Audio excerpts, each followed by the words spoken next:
Hello everyone, Cheyenne Crispin with the VIP Internet Stable, here to talk with one of our VIP trainers, Tyler George. Tyler, it's great to have you here. Just tell us a little bit more about yourself and how you got involved in the business. I've been around animals my whole life. My grandpa did it, and I have an uncle and aunt in Ohio that do it also. So I've always kind of been around it, and we used to spend the summers at their farm and just started cleaning stalls and cleaning harness and going to the fairs. And as I got older, I got one of my own, and just kind of mess with it that way a little bit. When I got out of college, I have another aunt and uncle that live out here in Indiana, and I worked for them for a while. And then I ended up going out on my own, and just had a few horses. I met my wife in Windsor, Ontario, Canada, and we started out with just a few, and now here we are today.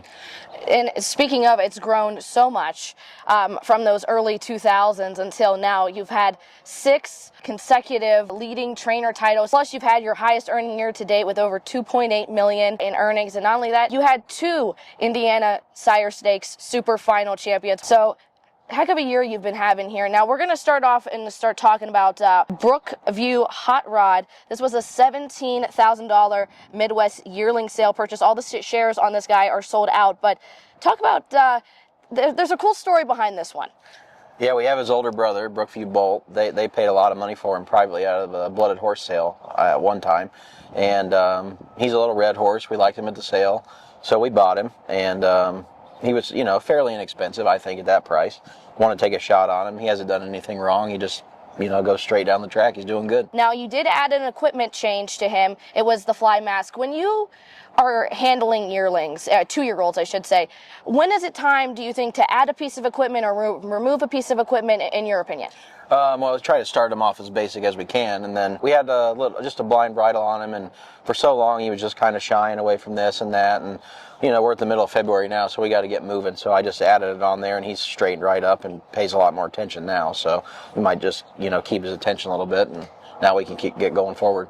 And also, too, speaking of, you guys have the half-brother, Brookview Bolt, an over $710,000 earner there. What are some similarities you're kind of seeing between Hot Rod and Brookie? They do the same stuff with their head and whatnot. He's a lot more relaxed than his older brother. Moving on to, like Frankie this is a 2-year-old colt pacer. This was $60,000 yearling purchase at the Midwest yearling sale, and the shares are available on this guy. Tell me a little bit about him.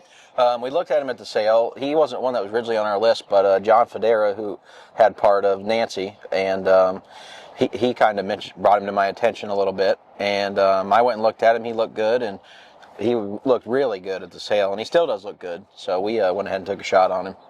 And how's he been? Is he progressing? Is he right along with some of the other ones that you have? Yeah, he's big. He's the biggest one we have. He's big. He's clean gated. He was a little rowdy before we got him castrated. We got him castrated, and now he's just coming right along. He's doing really good. Also, too, we're going to talk about one of the down by the seasides. This is an Ohio bred, Admiral. This is a colt pacer as well. $55,000 Lexington sale purchase. Yeah. Same thing, John Federa, he kind of checked him out down there with Joseph Rocco in Lexington, and they liked him a lot, and I was willing to go in because we really like down by the seasides too. We haven't bought a lot of Ohio breds, but not opposed to buying anything really, so we bought him. He looked good, had a good video. He had some OCDs in his hocks and a back ankle, and we took him out, and he's doing good. He's clean gated, nice, smart colt, and he's doing good. When you're in February at this point, we're starting to get to that point where you're going to have to pay for stake payments, nominations. Where are you at with some of these? I'm pretty conservative. I didn't, go crazy on staking. We just put them in, I think, Admiral's dual eligible, so we put them in Kentucky, and then we'll just pay them into Ohio and just try to keep it basic. And maybe if they're a good sire stakes horse and they make a couple $100,000, that's still good, Yeah. Moving on to Seeing Perfect. This is a $35,000 Ohio selected yearling sale colt, and shares are available on this one. Tell me a little bit about this guy.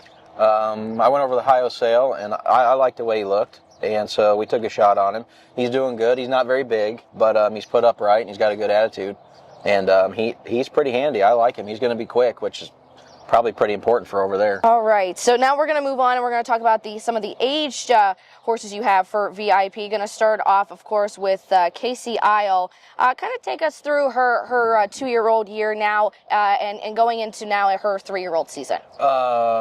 She trained down about as far as she could, and we started bringing her to Hoosier. She trained well, but she was just a little sore, and she started making some breaks. So I talked to Tom and Ed. I said, we can just sell her, or we can turn her out and bring her back. She'll probably just be an overnight pacer, you know, a racehorse, and that's kind of where we're at with her. And bringing her back, she's grown up a lot. She's doing good. We've been in like 20 a couple times.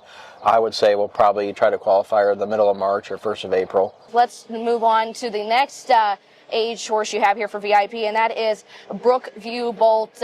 Quite a classy guy this is. I got the honor to watch him train today. He looked super. Just had a little bit of issues around that turn. He got a little maybe a little grabby per se. Kind of walk us through what happened there. He can do that here and there. He'll even do that in the race. He gets aggressive. He gets doubled up, and he'll kind of throw a long step in a little bit. But all in all, he's coming back good. He was doing good at Hawthorne last, maybe it might have been, I don't know, it's been a long time ago, but and he tore a little hind suspensory, so we got him healed up. But he's training good. He'll be qualifying here probably maybe 7 to 10 days, I think. What are your plans going into 2026? Just basically keeping him a classy overnight horse, or are you trying to look him to maybe put him into some higher stakes if they're available? Just a classy overnight horse. I would assume he'll probably linger around that open 3 probably. You know, when they come back from an injury, sometimes they're not quite the same. So, but so far he's doing really good.